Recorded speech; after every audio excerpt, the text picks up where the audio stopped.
So you want to know how to create a disgusting looking brain material, huh? Well, you've come to the right place because apparently my channel has taken a very disgusting turn as of lately.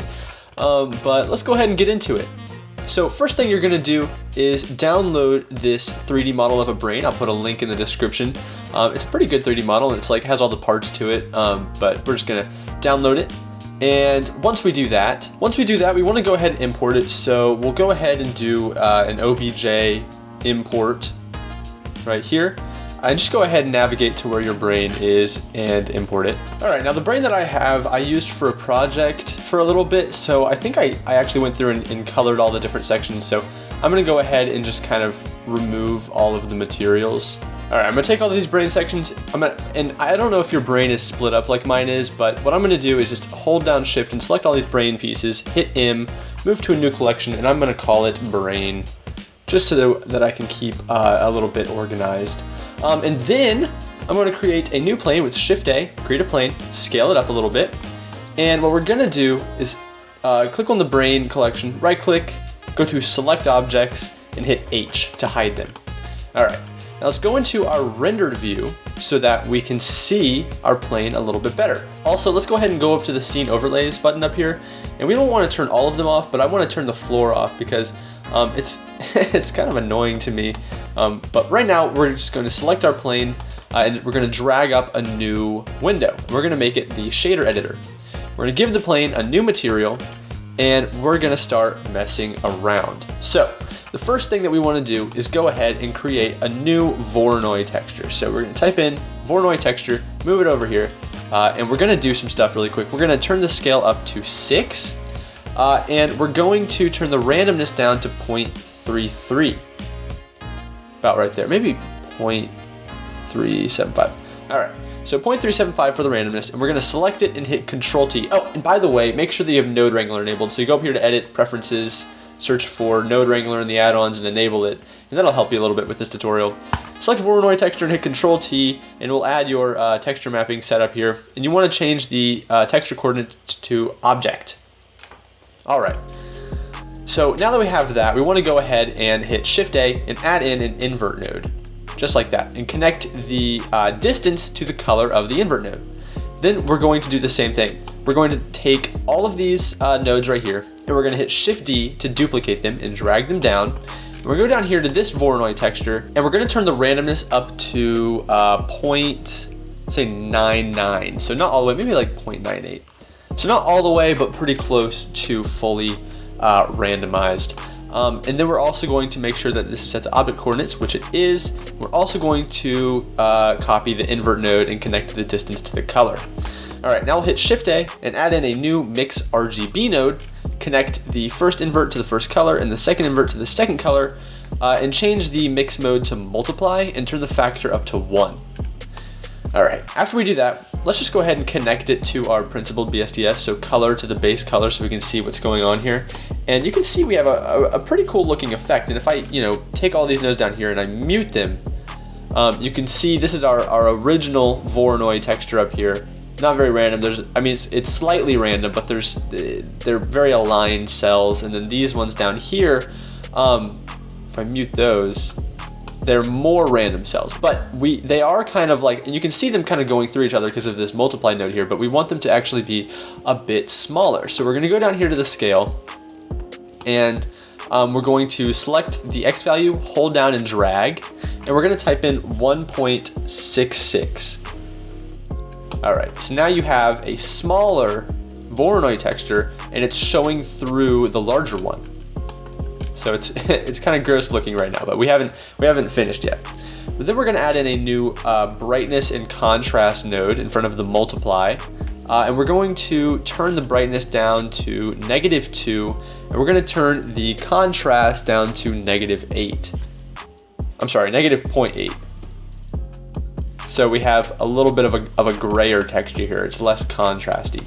But then we're going to add in a color ramp node in front of the brightness and contrast, and we'll just take all these nodes, move them out of the way a little bit more, and we're going to turn the black up a little bit. We're just going to move that black flag up, and then we're going to hit Shift A and add in a new mix RGB node, and we're going to put it right here, and we're going to change it to additive, and we're going to turn the factor up to 1, and we're going to move the color down to the bottom color. And for color 1, we're going to make it kind of a red, a dark red, kind of fleshy, dark color like this. Somewhere in there. That looks good. All right, and now that we have that, we can hit Shift A. Actually, let's take it and hit Shift D to duplicate it. And actually, a cool little trick you can do, if you hit Control Shift D, you can duplicate it and it stays connected to the same node, which is, I think that's a cool little feature. But we're going to connect the color to the subsurface color, and we're going to turn subsurface to 1. And I don't know if this will show up on the plane or not. It'll definitely show up in our brain. But for right now, just change the color to a slightly lighter, more desaturated, kind of fleshy color. Yeah. All right. So now that we have that, we're going to hit Shift A and create a bump node, just like that. And we're going to connect the color to the height. All right.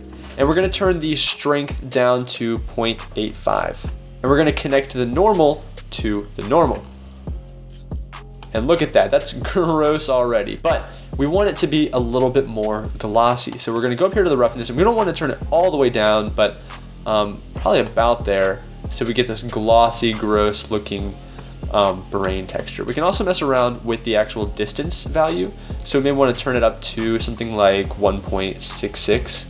So like 1 2/3. We get this gross looking, glossy, fleshy material. All right, that's pretty cool, but we have one problem. If we want to adjust the actual scale of our brain material, we can adjust the scale of one Voronoi texture, but the other one stays the same, and same with this one down here.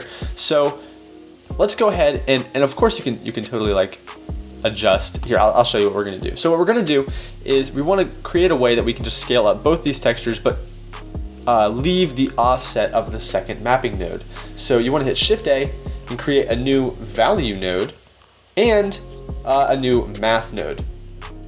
And we'll add this down here. And we want to connect the value to the scale of the first mapping node. And we want to connect the value to the top value of our add node, and the add node to the scale socket on the bottom mapping node.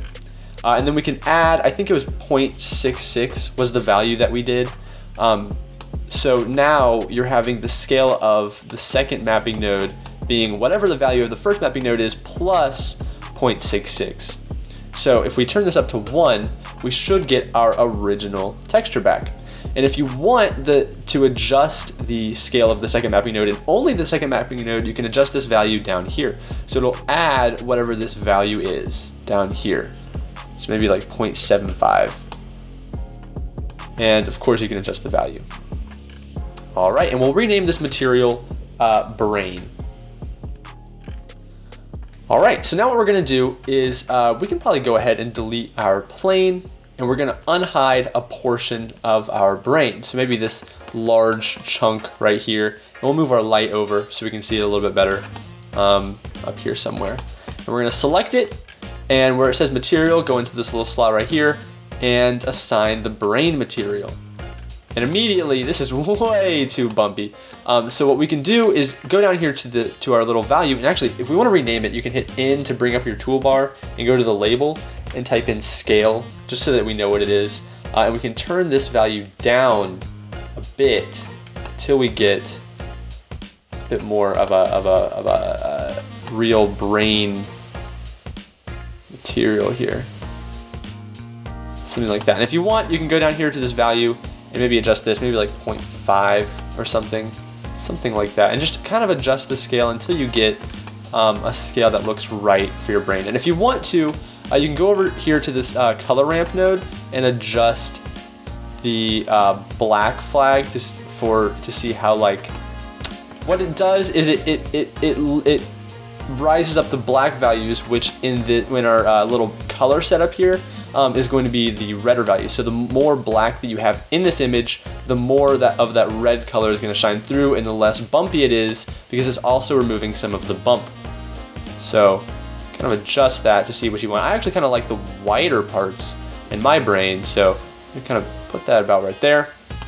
You can also adjust the color of the subsurface, which is the second mix RGB node, and kind of play around with it just a little bit. Maybe turn the saturation down, brighten this up a little bit, make it a little bit more pink. And there you have it. We have a really gross looking brain material. Yeah, so quick and easy. Some really cool subsurface scattering in there. If I move this light in here, see some subsurface scattering going on. So really cool. And this is an Eevee material, so you know, have fun with it. I hope you enjoyed this tutorial, and if you did like it, make sure to subscribe to my channel and like the video. Liking the video helps me reach more people. It helps me bring in a larger audience. And if you really like my channel, please consider supporting me on Patreon. Thank you so much. I'm KextNext, and I will see you in the next tutorial.